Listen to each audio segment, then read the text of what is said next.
ಕಲ್ಲಿನಲ್ಲಿ ಕಾಣದ ಕಾಂತಿಯನ್ನು ಚಿಮ್ಮಿಸಿ ಒಮ್ಮುವ ಚೆಲುವಿಕೆ ಇಲ್ಲಿದೆ.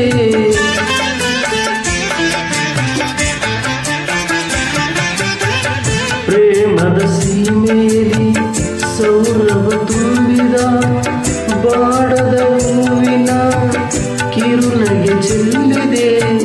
ಬಾಳಿನ ಭಾಗ್ಯ ನೌಕೆ ತೀರ ಸೇರಿ ತೇಲಿದೆ. ಮನಸ್ಸಿನ ರೂಪ ಮಂಗಳ ದೀಪ ಆನಂದ ತಂದಿದೆ. ಹೊಸ ಬಗೆ ಗುಂಗಿನ ನಿಶೆ ತಾನೇರಿದಂತಿದೆ. ಆಸೆಯ ಭಾವ ಒಲವಿನ ಜೀವ ಒಂದಾಗಿ ಬಂದಿದೆ.